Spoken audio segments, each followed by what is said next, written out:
Hi, everybody. Can you hear me? So this is Housing 102, which is the second in a series of basic affordable housing workshops. And what you see up here is the Affordable Housing Coalition webpage. And the resource guide for all of these workshops are online. And so if you want more information, there's a lot more information in the resource guide that you can get. So I'm Polly Nichol. I'm the Director of Housing at the Vermont Housing and Conservation Board. And I'm going to tell you a little bit about VHCB as well as some of the other affordable housing programs. We also have Kenn Sassorossi from Housing Vermont and Carl Boland from the Department of Housing and Community Development.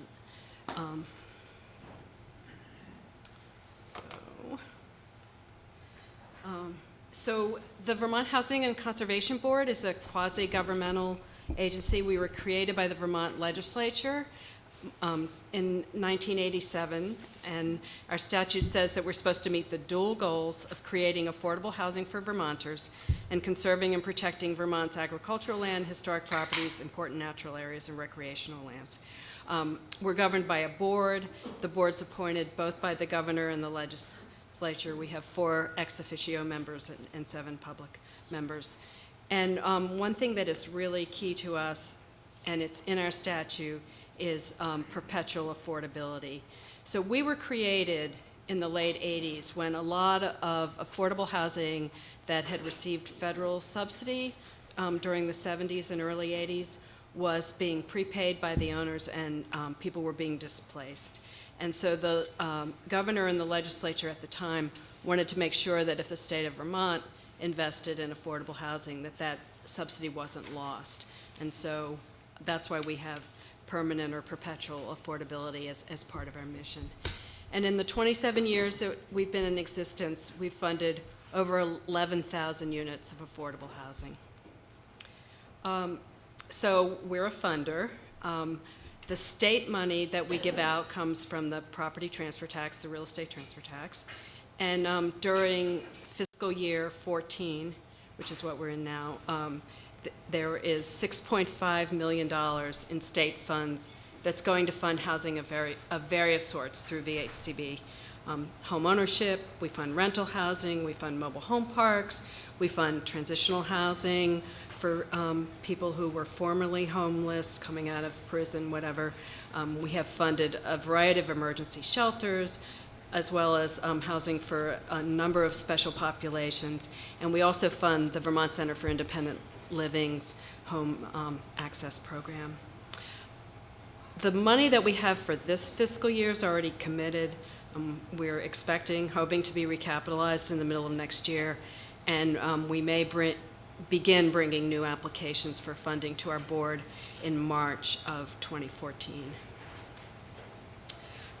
So eligibility to apply for VHCB's state dollars, and this is state funds. I'm going to talk about some federal funds in a minute, which have different eligibility requirements. But you have to either be a nonprofit organization, a housing cooperative, or a municipality. That's in our statute. We also administer a federal program called HOME, and a federal program that deals with lead paint hazards in housing. And both for-profit owners, developers, and nonprofit owners or developers can apply under those 2 programs. The lead paint money is also available to private individual homeowners, especially if they have children under 6 or there's a case of lead poisoning. And under our statute, residents who benefit from our funding must be lower income. That's defined as earning less than the median income in the county where they reside. But our board targets pretty much lower than that. 80% of median below is the target population for most of the housing that we fund, and a third of the rental housing that we fund has to be for households below 50% of median income. We give out money up to 5 times a year. The application deadlines are generally 2 months prior to the board meeting, And we actually, although technically we give it out 5 times a year, the majority of the funds go out the door in the first 2 board meetings. So next year, if anyone's interested, that will probably be March and June, maybe with a little bit of money left over in September. We also administer a number of special funds through the dollars that we get from the state. We have a feasibility fund, so this is, you're thinking about doing a development and you need to look at, will the numbers work? You want to get some preliminary drawings, maybe you want to get a lawyer to do a title search. We give out kind of mini grants of up to $10,000 and those grants are designed to answer the question, is the project feasible? We do require some sort of site control before giving out that money, so it can't just be an idea, but you have to have an option on the property in order to get it. We also have been, for the past couple years, undertaking a mobile home pilot. This is one-time funding that has been replacing existing mobile homes in poor condition with super energy efficient homes that, if you add a solar panel to the basic box, are net zero homes. And because it's a pilot, the plan is to track and study the energy consumption and really to hopefully create a broader market for very modestly priced super energy efficient homes, and also to deal with some of the pretty dilapidated housing stock in our mobile home parks. We also run a program called Homeland, which is a buyer-initiated homeownership program, and it provides limited equity or shared appreciation homeownership opportunities to low and moderate income households. And our funds go to help pay for a down payment on those homes. We have a single-family assistance program that helps cover closing costs for Homeland homes, and a purchase subsidy program which helps with down payments for mobile homes and mobile home parks. And as I said, we fund VCIL's Home Access Program. We also give money to the various Habitat for Humanity chapters around the state to help with what they do. And if you were to come to us for funding, there are 6 thresholds that the project has to meet before we will take your application to the board. It has to have a satisfactory mechanism for ensuring perpetual affordability. It has to be in a location that meets our board's priorities, and generally those are smart growth locations, downtowns, village centers, existing residential neighborhoods, and also on a site that doesn't have a lot of negative features like, industrial zone or heavy traffic or something like that. The project has to be ready to proceed if we award funds, or ready to proceed within a reasonable amount of time. Has to be financially viable. And if there are major health and safety issues identified, there has to be a plan for addressing those issues. We do want to undertake or help folks undertake projects where you're dealing with those issues, but sometimes there's really no solution. And then we also look at the capacity of the development and management team. So, we analyze to make sure that in this complicated business, whoever's developing it and managing it can pull it off. We also have, so those are the thresholds, and then we have 8 priorities. Those priorities are need, neighborhood or downtown revitalization, location, good location, serves very low-income households or households with special needs. At-risk housing, which means we're preserving housing that the federal government or the state has already invested in. Dual goal projects. So dual goal for us are projects that combine housing and conservation together. Often in housing, it's a conservation of a historic building. And finally, response to natural and other disasters, health and safety threats. And then recently, our board added energy efficiency as a priority. So that doesn't mean to say that a project has to meet all those priorities, or that's all of what we fund, but in a competitive environment, those are the kinds of things that we're looking for. And then we also look at other factors such as leverage, proximity to services and public transportation, cost effectiveness, community support, whether or not existing residents will be displaced. We have anti-displacement language in our statute. And how many units are accessible, adaptable, or visitable by people with physical disabilities. There's a whole list of things. As I mentioned, another program that we administer that goes into rental housing is called the Home Program. And this is a federal program. The money is through the budget of the U.S. Department of Housing and Urban Development. It's an entitlement program, which, as you probably know, means every state and municipalities of a certain size kind of automatically get the money. So the state of Vermont gets the bulk of it. The city of Burlington has their own allocation. This program has been under serious attack by Congress over the past several years. Unfortunately, a few years ago, there was a negative article about the program in the Washington Post, and it really caused the program to lose support, both from Congress and the administration.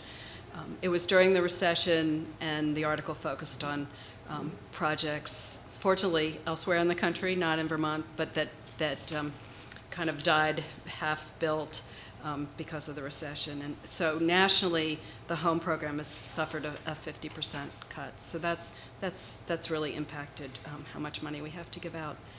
And so VHCB administers the Home Program under a contract with the state, and those funds can be spent throughout the state outside of Burlington. And as I said, if you're doing a project in Burlington, they have their own home allocation. And during the current fiscal year, we have had $3 million in home funds for those developments outside of Burlington. Priorities for spending that money, they're similar to the ones I went through with you a few minutes ago for VHCB. They're laid out in something called the Consolidated Plan, which the state of Vermont adopts and updates annually, and currently that's being revised. And they're looking for input and comments on what the priorities should be. In Vermont, the state has chosen largely to spend its home dollars on multifamily housing. So focus on rehabilitating existing housing, creating housing in downtown locations, and serving low-income Vermonters and those with special needs. And with home funds, to date, approximately 1,500 units have received home funding in 267 developments. So a lot of money has been going into this over the years, and a lot of people have been housed both with state funds and federal funds. Home Program, as I said, you can either be a nonprofit or a for-profit developer, and the targeting is lower than with the VHCB money. Home dollars are targeted, a certain number of units are for households below 50% of median, the rest 60% of median, with an affordability of either 50% of median or 65% of median. And then very quickly, a couple other programs that VHCB administers. We have a lead hazard reduction program. This is also HUD funding. It's nationally competitive. Grant funding, generally you get a grant for 2 to 3 years, and we are really fortunate because we have received that funding for the past 19 years, and it's enabled us to put money into well over 2,000 units to make them lead safe for young children. So the purpose of this program is to prevent lead paint poisoning in young children, especially children under 6, when their brains are developing. If they ingest lead paint, it can cause brain damage. And so what the program does is pay contractors to either strip and repaint surfaces covered with lead paint, remove those components altogether, like by taking out the windows, replacing the doors, stabilizing and repainting surfaces where the paint was peeling, or lining the friction surfaces, because a lot of lead poisoning happens through lead dust. So when you're raising that window or closing that door, you can create dust that can poison a child. So by putting a liner on it, you avoid that. And this program gives out both grants and deferred loans, and awards range from $3,500 a unit for an apartment to $15,000 a unit for a single-family home. Again, because it's federal funding, the eligibility is based on the income of the resident who lives in the unit being assisted, and in this case, it's less than 80% of median. And we do give a priority to properties that house children under 6 years old because they're most at risk, or where there are multiple bedrooms, so even if there's not a young child living there now, you're likely to have a young child there in the future. And we get referrals from the Vermont Department of Health. If a child's lead poisoned, they send the property owner our way so we can help fix the physical structure. We also run another kind of sister federal program called Healthy Homes. We were fortunate, again, national competition. We got a grant a couple years ago of $1.7 million. Those funds are to deal with different kinds of health hazards in housing, such as mold that's causing asthma, things like that, and it's distributed largely through the state's 5 homeownership centers. And unfortunately, that grant only has 1 more year to run, and it's been that program's been a victim of congressional budget cuts and other priorities, which is really a shame because it helps a lot of people. Couple other programs, just to mention very quickly. Federal Home Loan Bank Affordable Housing Program. That program actually still has money, and the good news is the amount of money, as the banks have pulled out of the recession, the amount of money has gone up. It's a partnership between the Federal Home Loan Bank and the member institutions, so most of the community banks and larger banks are members, and it has competitive applications, annual competition. The way you get money is the way you're successful in that competition is you borrow some money from a bank and you get a grant to subsidize the interest rate. And like everything else, it's quite competitive, so there's a number of good projects that don't get funded.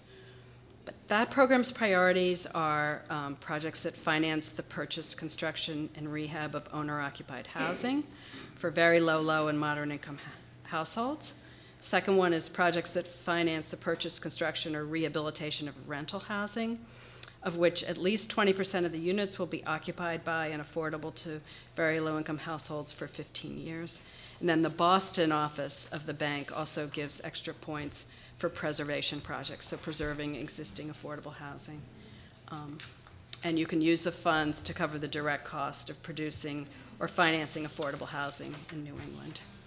The other programs on this list still exist, but funding has been cut so much that it's not really at a meaningful level, which is really, really a shame for Vermont. Rural Development 515, that's a Department of Agriculture program, was used a lot in this state. It's a rental housing program that historically has come with rental assistance, serves the most rural areas of the state, people who are very poor, and the new rental assistance is basically gone, and the loans for development are basically gone as well. It's really a shame. It just hasn't been a priority for the current administration. There's a HUD program called 202. It's senior housing, used to pay for both capital grants and operating subsidies. Now it just pays for operating subsidies, but in very limited amounts. And then 811 is kind of a similar program as 202, but in this case it's housing for people with disabilities. HUD has restructured that program, so it's a competition between the states.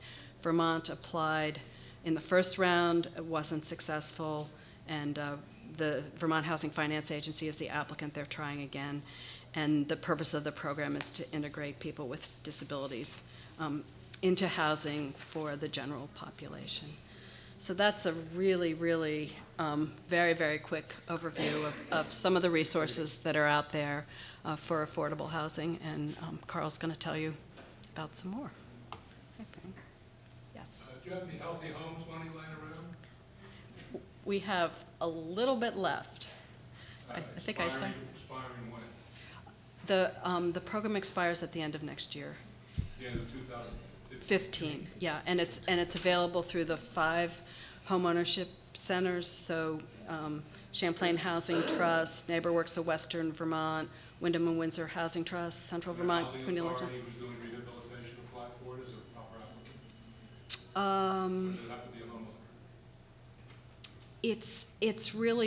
It's really for homeowners. Once in a while, we can put some of the money in to multifamily rental projects. Not multifamily. Let's just, I want you to hypothesize a single-family acquisition of a junker and rehabilitation, and the housing authority has taken it over and wants some money to eliminate mold. Possibly. You should talk to the director of that program. Is in the back of the room, actually, Mark Companion, and you should ask him specifically. Thank you, Bobby. Okay.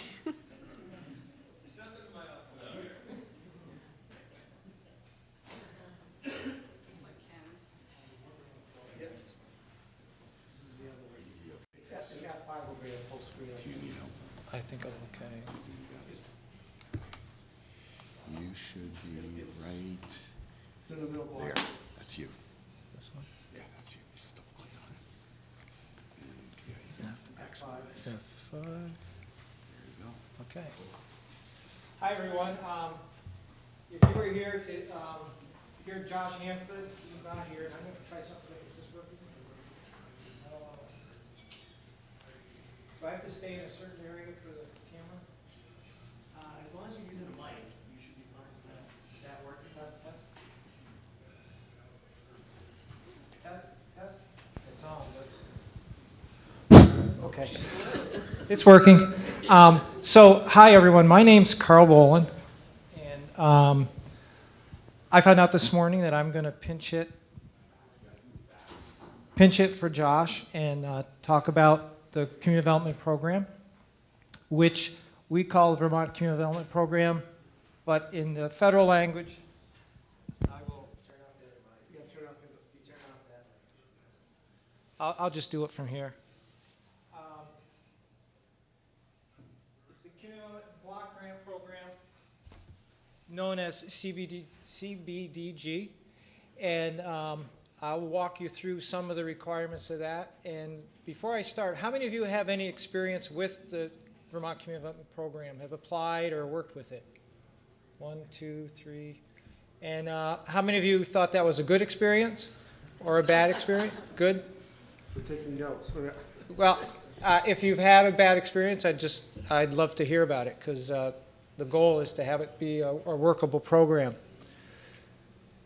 So a couple things to keep in mind. If you have a project, you have to work with the community. And the only community in Vermont that can't apply through this program is Burlington, because, as Paulie said, for home funds, Burlington gets those funds directly. Every other community can apply. It's a competitive program. So how many are here with a community, representing a community? That's one of the downsides of the one? Okay. A lot of communities. But no one actually, don't you work for a community? I work for the organization that... So you changed. Okay. So it's a community development program, but a lot of times the select board is unable to be directly involved. So if you represent a nonprofit or a for-profit, you would be the link to the community. You might be a regional entity that's going to work on behalf of the project, but the community must be the applicant under the statute, so it's very important to have buy-in from that community. And a lot of times, the money goes to the community and then it's granted out to an entity or loaned to an entity. And in housing, it's pretty much grants, or it's a deferred loan that typically is never repaid to keep the affordability of the housing project. One of the real positive things about this program is it can do a lot of things. It can't do everything, but it doesn't just do housing. And the 4 areas that the types of projects that can be funded in these areas, housing is one, economic development is another one. Then there's an area called public facilities, and then public services. The reason housing and economic development are in a different color, those are the priorities, and I think Paulie mentioned there's a consolidated plan process, and the last few years, those two program areas are the priorities for expending these funds. It does not mean that a public facility would not get funded or a public service. And if there isn't a slide, I'll talk a little bit about what's in those different program areas. Within those program areas, there are eligible activities, and again, there's a lot of options within the program as well how you can use the funding. Some of the key ones, you can use it to acquire property, whether it's land or building or both. You can rehab, you can do new construction, and then the goal for us is not to have a community lose money, so we would help with the program management, the general administration, so that there is a cost of running the program and doing the project. And then the infrastructure projects also, water and wastewater. So public facilities projects are sort of centers that are eligible under the program. One of the most frequently funded one would be a senior center, because senior centers are automatically competitive. That's things like Meals on Wheels. The other part of public facilities is the infrastructure. It's what might go in the ground, whether it's the water or wastewater that serves the housing development or a business that's trying to keep jobs in Vermont or grow their company to create jobs in the state. Public services, that's more of the operating cost, and there is a federal limit on how much money in the allocation can be spent on that. But that's to do something like job training, housing counseling, that type of thing. And it does have to be a new or an expanded service to be eligible under the program. As I mentioned, I inherited these slides, so I'm not totally sure. I think this is the town hall in Danville, and I'm not sure of the one on the left. But we do accessibility modification grants that make libraries and municipal offices handicap accessible, and that's an example of one of the public facility projects. So both of these buildings are now fully in compliance with the American Disabilities Act. These, I think this is a project in Vergennes. I think it's a sheltered. Terry, do you remember which one this is? The shelter right in Vergennes, the Graham shelter. So this is just an example of one of the projects that the CD funding, the community development funding, was part of the mix. And one thing I should say, the community development program is often for housing used in conjunction with other federal programs, low-income housing tax credits, which Ken will touch on. It's rare that a project can use just one funding source. It needs to sort of collect all the different eligible pots of money. So this is a list of the type of housing projects that can actually be done. I mentioned sort of in general, new construction can be done. You can build new housing. We have a sort of a special type of project called scattered site, which covers every county in the state, and there are 5 regional home ownership centers that manage those funds, and those funds bring actual homes up to all the code, make sure the electrical, the roof, and addresses all those deficiencies. And we also can use funds to make the home accessible to someone who is wheelchair bound or has other disabilities. We can do rehab of existing structures. The scattered site is an individual home or maybe a duplex, but we also can the program can rehab multifamily structures. And one of the things that's done often is brings units that have been vacant for a long time in our downtowns, second story, third story apartments that haven't been used. They've been vacant. They've been just let to sort of get trashed, and the nonprofit sector with the community have been able to bring those units back. There's examples of that in Morristown, above the Arthur's, what was the Arthur's department store. That has happened in Enosburg Falls and a number of other communities, St. Albans City. So that's a very important way of bringing essentially abandoned property back into use. We can assist mobile homes, mobile home parks, if they're going to be lost as an affordable housing option. The funding can be used to help a nonprofit keep that in the market and in the mix of affordable housing. We can do senior housing and assisted living, special needs housing, and then all of those housing might need improvements to the wastewater or the water, and those are all eligible costs. If you're coming in for a housing project, and I do just want to digress back to when I talked about economic development, just real quick since the focus on housing, but that is the other major priority. And it typically is a loan. Well, housing is a deferred loan, typically not repaid. Economic development is a loan that is repaid, and it goes typically to a business who is expanding in Vermont or is at the risk of closing and the jobs being lost. So it's a very important economic development resource to the businesses, and the business is a very important economic engine, usually to the community or to the region, depending on the scale of the business. So back to housing. Typically there's a market analysis that's required, and this requirement is not just of the community development program, it's usually of all the funders. We want to make sure there is a demonstrated market need. And usually those three funding sources, the low-income housing tax credit program, home program, which Polly mentioned, and the VHCB state money that Polly mentioned, those typically are in all the major housing projects. All our applications are looked at.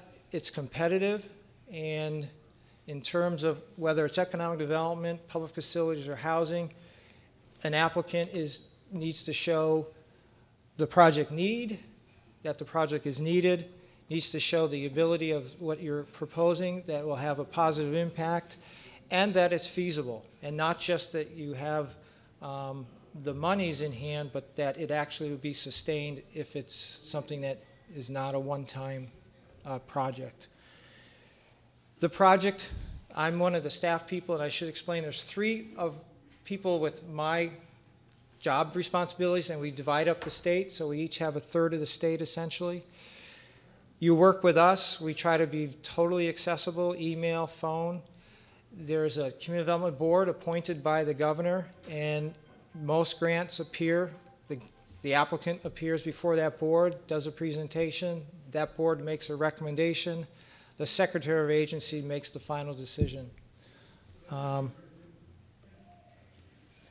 This is an example of some of the projects. The one upper left I know is a senior housing project in Virgins that Terry worked on. The one in the lower right I know is in Springfield, and I'm not sure of the other two, but they're all examples of new construction, and the one on the right is a building that was pretty much total rundown, brought back to life by a major company that had the ability to invest a lot, but it needed other funding to actually make the project feasible. These are the four major types of grants. Implementation grants, which can do all those. It can be implementing something for housing, economic development, or a public facility. The scattered site, that's the specific grant type to the revolving loan funds to do home ownership improvements to a homeowner. And I'll skip over the one on the bottom is the accessibility modification grant, which is strictly related to bringing a community library or the community town owned, like the town hall, into full compliance with the American Disabilities Act. The planning grant is something that sometimes partners with the feasibility money that VHCB has, but that is a source to actually do some of the pre-development work or determine the feasibility of a potential project to bring it to the level of being able to implement it and seek money to do that. Any community that receives a planning grant, it is not a guarantee that you would then be funded for implementation. In fact, we've funded some planning grants. The result of the planning showed that the project that was being envisioned wasn't able to go forward. But that's why the money's there, to figure that out. Some of the nitty-gritty, an implementation grant is up to $1 million for everything that's housing. So anyone here that's here for housing, $1 million could be asked for by a community. The $300,000 in economic development, the $300,000 cap is there for any public facility or public services grant. The reason there is a distinction and difference in the amount that can be requested is just because the priority is housing and economic development, so they're able to get a larger piece of the pie. The pie is not unlimited. And just one little side comment, the elections, Paulie mentioned how home funding has been under attack. CDBG, for the most part, it has been reduced over time, and I don't know where that will go, but typically it's been fairly well supported on a bipartisan basis, and hopefully that will continue. Planning grants, there's a $3,000 minimum up to a $30,000, and we have $200,000 usually every year that's allocated just for planning. And the accessibility, if you were interested in that type of grant, there's a minimum of $5,000 and a $75,000 maximum. And again, there's a target. The difference in that is it's usually a first come, first serve, because all those applications are considered to be automatically competitive as long as your project is ready to go and you have all the funding in place.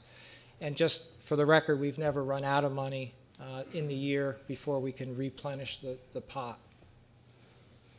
Both of those do have some match requirements, but I won't go into that. If you have any of those specific questions, we can talk about it afterwards during the questions or see me afterward. One other note, as you all know, Irene visited the state a couple of years ago now, and the state got a total of $40 million from two different major awards, thanks to our congressional delegation. And while a lot of that money has been allocated and spent to try to rebuild the parts of Vermont that were devastated, I'll note just a couple things. There are 3 counties that were deemed the most impacted: Washington, Windham, and Windsor. So we have to spend the greatest amount of the money in those 3 counties. And one thing that's a little bit different for that is some of the requirements were waived in terms of meeting the low to moderate income benefit, which is a key cornerstone of the program. So I don't know if any of you have projects that you think are still outstanding related to the flooding and the damage from Tropical Storm Irene. That's something we can talk about. So that's the website. Sort of right on time, I guess. So are we doing questions sort of at the end? Yeah, yes, I think that works best. Okay. So I'm going to turn this over to Ken, who's going to talk about the low-income housing tax credit program and, I guess, putting together some of the budgeting considerations. Thanks. How do I get up?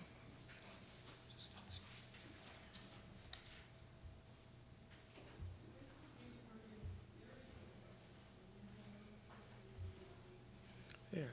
Good afternoon. I'm Kenn Sassorossi, and I work for Housing Vermont. And unlike the last 2 folks who spoke with you, I don't work for a state agency. Housing Vermont is a statewide nonprofit that was created in 1988 to do 2 things: to help local communities and community organizations develop, construct, and rehab multifamily housing, and 2, in part to fund those projects to raise equity from private investors. So what I'm going to talk about this afternoon is A little bit about that equity program, which is called the Low Income Housing Tax Credit Program. It may eventually just say housing credits rather than that big long mouthful. And then I want to move on and just give you a picture of what a development budget looks like if you're trying to create affordable housing, and then what an operating budget looks like. So please bear with me as we go through that. To understand where we are today, I think it's helpful to know where we've been. And so I just want to talk a little bit about what led up to the Low Income Housing Tax Credit Program. After World War II, across the country, but not until 1960s in Vermont, the way you delivered affordable rental housing was through the public housing agencies, and it's called the Public Housing Program. There are 9 communities in Vermont that have public housing agencies. At one time, I worked for one of them. The program I'm referring to is one in which HUD provided the capital for local housing authorities to erect housing for either seniors or for families, and then HUD agreed to provide operating subsidies to help to provide the difference between, at that time, 25% of their monthly income and the cost of operating it. And that was how we did it for a long, long time. And it was where there were housing authorities, they were successful. The problem was it didn't deliver affordable housing outside those communities, nor did it take advantage of the private sector. So, because housing programs tend to, when they're created, they tend to focus on the problems of the last generation of programs. The Section 8 program was created to increase the supply of housing by enabling it to be placed anywhere in the country. And there were 2 forms. There was something called the Section 8 Sub-Rehab and New Construction Program.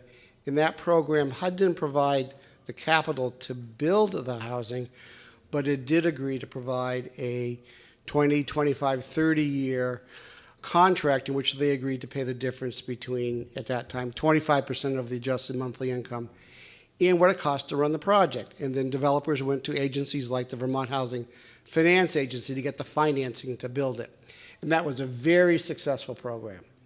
It built a lot of housing. It built a lot of housing in Vermont in areas where there were no public housing authorities. The problem, there's a second Section 8 component, which you're probably more familiar with, and it's now called the Section 8 Housing Choice Voucher System, which doesn't provide a place. It essentially provides an agreement that if a person enrolled in the program goes out and finds a decent, safe, and sanitary home, a public housing agency, local, or the state housing authority will provide the landlord with a monthly payment on behalf of that tenant so the tenant doesn't pay more than 30% of their income on rent. And it's a wonderful program that really opens up the entire state to affordable housing. But it ran into both programs ran into a problem, and the problem was they were costing that monthly rental subsidy was costing too much money. For example, today, the Vermont State Housing Authority spends about $560 a month, which includes the amount that is sent to the landlord on behalf of the tenant and the cost of administering the program for each person enrolled in that program. That's $560 a month times everyone in that program times 12 months. That's a lot of money. So what do you do? If rental assistance is getting expensive, what do you do? Well, that's where the Low-Income Housing Tax Credit Program came into being in 1988. As Barry said this morning, it was part of a wholesale change to the IRS code. Private owners used to get a passive loss deduction on their income tax. That idea was kept, and it was expanded and said, let's give private investors a credit, and we're going to turn that credit into money. And in just a minute, I'm going to explain how that tax credit program works, because it's a capital program. It doesn't provide rental assistance. It provides a mechanism to raise private capital. But first, I want to take one step back and say, how do we develop multifamily affordable rental housing. Well, in Vermont, this is so pervasive, it's sometimes seen as almost the only way to proceed, and we develop it, like the slide shows, from the bottom up. Community groups get together, decide what they need, and then work with a local housing group like Terry's group or the Central Vermont Community Land Trust or any one of the local regional groups to coalesce around that need, secure funding, get permits, and then get it built. Housing Vermont's role in that is to provide, initial role, is to provide development assistance to those groups. The other thing we do is we help pay for the cost of constructing that through the federal low-income housing tax credit program. And as I mentioned, it was created in '86, and the way the program, in its simplest form, and I'll say that everything I'm going to say today has exceptions, but because these run into 2-day seminars. But the way the program works in its simplest form is either you get an allocation or I'll explain another way to earn the tax credits. The recipient of those tax credits takes it out to a typically financial institution and says this: we'll present you with a 10-year stream of tax credits. In exchange, we want you to give us cash today. And that cash we get today, it goes directly into paying for the cost of constructing the housing. Now, why is that important? It's important because the financial institution is making an equity investment. It's not making a loan. They don't get paid back at the end of this. Their benefit is that 10-year stream of credit. So the value to the developer is, well, now somewhere between 30 and 65% of my development costs are paid for with this cash. So I don't have to, A, raise a lot of other funds, and 2, I can try to secure funding sources which, while they may not be equity and they may be loans, don't require me to pay them back. And that's important because the affordability mechanism here is operating housing without a debt service. It's sort of that simple. We've traded in those monthly rental subsidies for a tax credit that generates private equity that helps to lower the need to borrow money to create new rental housing. In an ideal world, you take that equity, you take money you've earned from the Vermont Community Development Program or grant money from Home or VHCB and close the gap so that you have no debt service. That's what you're trying to do. There are occasions when we're also able to get rental assistance, but that's rare today. So one of the difficulties of taking the tax credit program, the CDBG program, the home program, RD 515, all these programs together is they have overlapping requirements naturally. God forbid there be any coordination on this. So the low-income housing tax credit has its own program, just like its own requirements, just like CDBG and home. And they concern both who lives there and how much rent they can pay. In nearly every project that gets developed, they chose the second of those two bullets under occupancy, and they choose to have at least 40% of the homes occupied by families with household income at 60% of the HUD AMI or less. That's adjusted monthly income or less. Oftentimes, it's more than 40%, but the absolute minimum is 40% of the families occupied, 40% of the units occupied with families with incomes less than 60% of the HUD AMI. And their affordability mechanism is that gross rents cannot exceed 30% of the qualifying income limit. Well, what does that mean? Well, these are the current limits. They change every year. But that means that if you live in Windsor County and you're a 3-person family, we can serve you if your household income is less than $37,620. There are different income limits for each county in Vermont. This is just a partial list to give you some idea of the incomes you can earn and still qualify under the low-income housing tax credit provisions for this program. And these are the maximum rents that can be charged. And these are the gross maximum rents, meaning rents plus the cost of utilities. And if the landlord's not paying all utilities, we use the Public Housing Authority's Section 8 fair market rent schedule for the adjustment value of the utilities not paid for by the landlord. But assuming the landlord's paying all utilities, the maximum rent that can be charged in Lamoille County for a 3-bedroom unit is $1,046. In practice, they're lower than this, but these are the limits. A couple quick notes on important features. There's really two kinds of low-income housing tax credits. There's the one that generates the most equity. By equity, I mean that private investment by the financial institutions. There's a 9% credit that's allocated by the Vermont Housing Finance Agency. The low-income housing tax credit program is the single largest source of finance for affordable, multifamily affordable rental housing. And need I remind you, it's not a HUD program, it's not an RD program, it's an IRS program. And so while the IRS sets up regulations, it's the Vermont Housing Finance Agency in this state which administers that program. They allocate the 9% credit, which is a fixed amount. It's about $2.5 million worth of credit a year. And they also administer the bond credit. And the bond credit is about half the value of the 9% allocated credit. But the beauty of it is there's no real restriction on the amount of bond credit that can be created in each state. So this is how the low-income housing tax credit process works, and it gets a little complex, but in practice, it works just like I said before.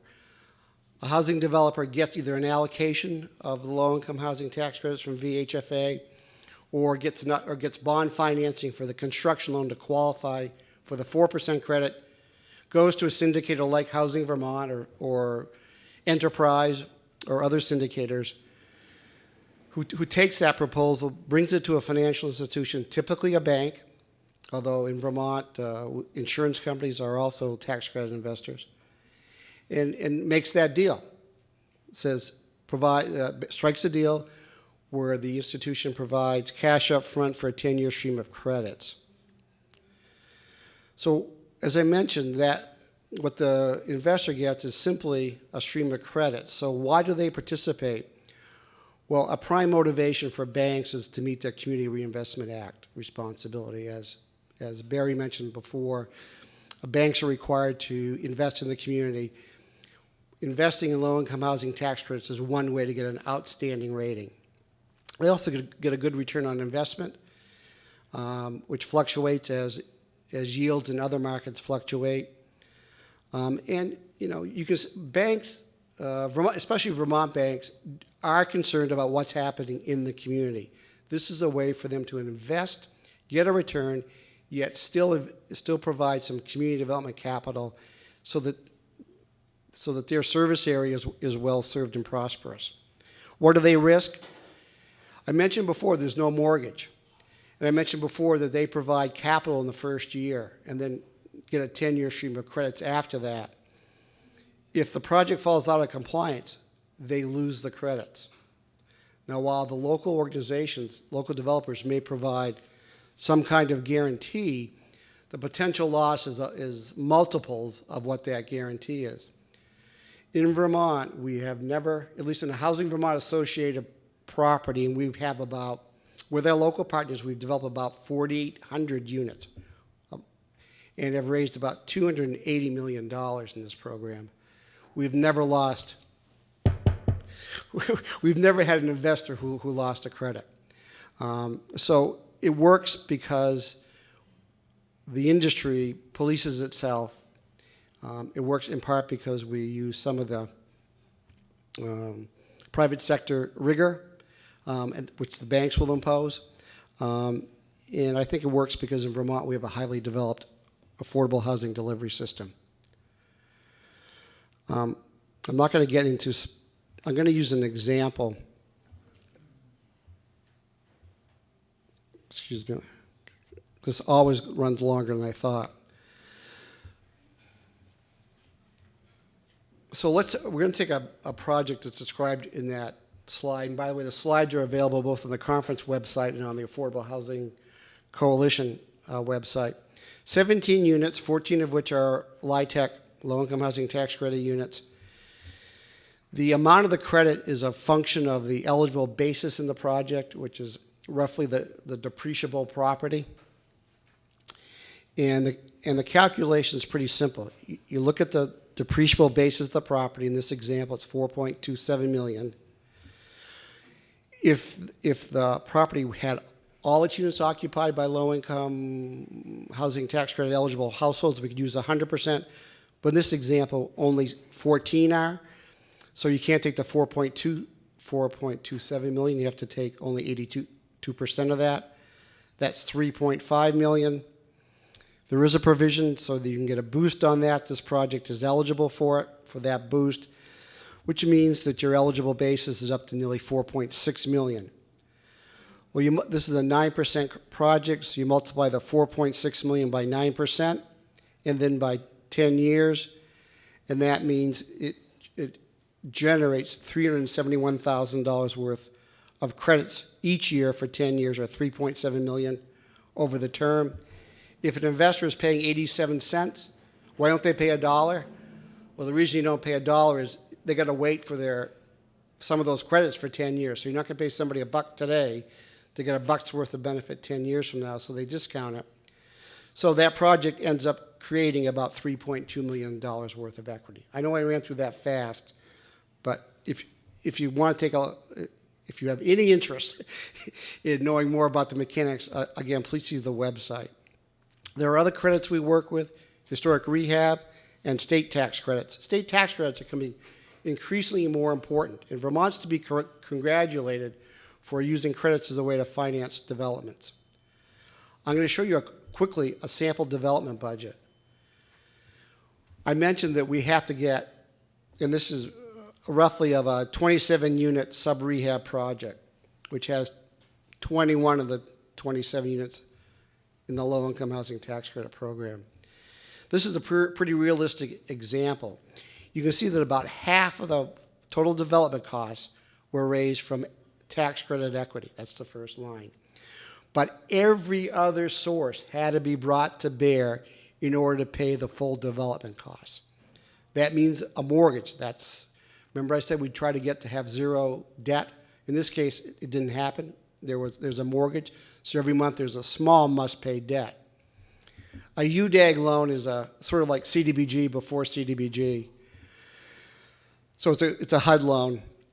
There's VHCB, home, CDBG DR, that's disaster recovery form that Carl mentioned, VHCB led, NeighborWorks, all these other programs had to be brought to bear to come up with that $6.7 million. So one of the most difficult tasks in developing multifamily affordable housing is collecting all of those, aligning the grant and award cycles so the money comes in when you need it, which is obviously before you start construction.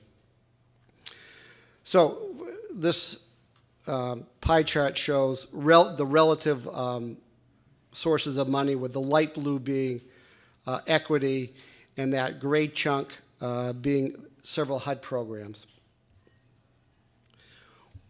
Where does that money go? Most folks, when they say, wow, affordable housing is expensive, they only tend to think of construction costs. There are a lot of costs associated with developing multifamily housing that have nothing to do with the construction cost. In this case, we were able to buy land and buildings relatively cheaply for a total of about $235,000. The hard construction costs, and this was a new construction and rehab combined in one project, were about $5 million. And I think that's the number most people have in their heads when they think about what does it cost to do this. Well, then there's all these other soft costs that total about $1.5 million. You have to hire engineers. Carl mentioned the market study that's required. You may want LEED certification, permits, fees. Importantly, about 2/3 of the way down, you see there's operating reserves and lease-up reserves. We want projects now to start out having some money in the bank, so if it rains right away, there's a rainy day fund they can tap to meet unexpected cost. So the pie chart on this looks like the orangey part is the construction part, the soft costs are the gray part, and the acquisition costs are the $235,000. So as you see, there's a lot that goes into developing this kind of housing, both in terms of packaging all your funding sources. I don't expect you to remember the details about the low-income housing tax credit, except to know that it needs to be combined with other programs to achieve the affordability mechanism, which is minimizing your debt service. And that's the way most affordable housing, multifamily affordable housing projects are developed in Vermont today. So now why don't we open up to general questions? Yes? One question, Ken, for that sample budget you just showed us, was that 27 units in total with 21 units LIHTC or 48 units? 27 with 21 LIHTC. And these are rough budgets. I mean, every development process, every development project has its own weird stuff. How many bedrooms and how many units? In this one, I can't tell you. I think we're seeing a trend now. One of the questions that was asked this morning was, what do you think? What do you think? How many bedrooms do you think need to be in newly constructed multifamily projects? What we're seeing is a bigger demand for one bedrooms. The rate of family formation in Vermont is much faster than the rate of population growth. And family formation is the driver for housing, not population growth. So what we're seeing is, sometimes there's divorce, there's kids that leave the nest eventually, and there are other factors that lead to housing formation being larger than population growth. We're seeing a lot of that growth in households who need one-bedroom units, more so than in the past. Is there something that we should emphasize, Carl and Polly? Vermont is blessed in that we have a rich and exhaustive distribution of regional nonprofit housing development agencies who are skilled in developing this. We're giving you, just a real quick run through of the resources that are available to them and the job they have in front of them when they try to create new rental properties. If you're from a community who thinks they have a housing need and wants to get something done, I strongly encourage you to contact your local regional housing development or nonprofit housing development organization, whether it's Wyndham Windsor, Central Vermont, wherever, Lemoyle Housing Partnership, wherever you are in the state. Those are your friends. Don't try to teach your staff this level of knowledge. It comes from a lot of years. There are folks out there that can help you. I think that's the message I try to bring. Yes. I develop housing not of the affordable kind. I recognize a need for more affordable housing in our community. I've talked to my select board, and they've identified, certain lots that would make sense for development. I have full appreciation of the cost of actually building things. And so I came to this conference to really learn, how can I do this, without losing my shirt, right? My heart's in the right place, but how do you make it work? And so, I'm looking at this and I'm looking at your spreadsheet, and I think I understand, the tax credit concept. I saw in that budget, a $675,000 line item for a development fee, and I'm just curious, those that get into this field, assuming risk, a whole lot of work, not a simple process, clearly. Is it about the fee? I mean, what is it? How is it that this becomes something you don't just do once and regret, but something that you can do in an expansive way? Are you talking about individuals, or are you talking about working with organizations? There are very few individuals who do this kind of housing in Vermont. Part of the reason is the reward. You know, typically if you're a developer, you develop the housing and sell it, and there's like a back end that you get to it. There's no back end here. That development fee is what the nonprofits share, and that's what that's the remuneration they get. Tax credit properties have to comply with the tax credit regulations realistically in perpetuity. So the owner, where the nonprofit owners aren't able to in 30 years take that development and put it on the open market. Right, there's no exit in that sense. But No. if you, so I have an LLC, it's not a nonprofit, I can form a nonprofit, obviously, but that's really what you're saying, is, if I'm understanding you correctly, that nonprofits that are in this work, that it's the fee that makes this not to be like 100% volunteering your time and stress. Well, the fee's important because there are real expenses incurred when you develop this in real risk. And if you're an investor in a tax credit property, you want to make sure that your partner, your nonprofit partner, has some wherewithal so that if there's an issue, they can come forward with some cash, that they can correct. They have the financial heft to correct the problem. So the development fee is important, not just because it enables the nonprofit to pay its staff and rent property and pay bills, but because it's intended to keep that provide some financial resources so that organization can meet its commitment should something go wrong. Ken, can I add? Sure. And I guess, you know, what we've seen of for-profit developers, most of the for-profit developers who've developed affordable housing are in the northwestern part of the state, around here. But a lot of them, they get the fee, but they also may do their own designs, so they get the architect's fee. Some of them either have their own construction company or they do construction management. So at least for the home program, the for-profit developers who we've dealt with, you know, they're getting some kind of remuneration from various levels of that budget, whereas the nonprofits, it's mission-based, and all those other, you know, services are bid out or hired out. There's also a hybrid where Housing Vermont's now about to enter its second deal in which a private for-profit developer has permitted a project, then has come to, and will build it, and we will buy it once it's done.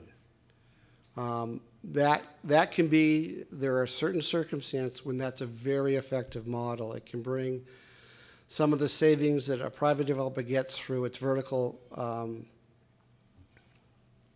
integration, thank you, to bear. Sometimes can move is more nimble, but yet it allows, at the same time, it allows us to go in and purchase and then make sure that resource is preserved in perpetuity. I think that's it. Thank you all very much. We appreciate your coming this afternoon. I'm sure as you see us around the rest of the day, if you have questions, we're happy to answer them.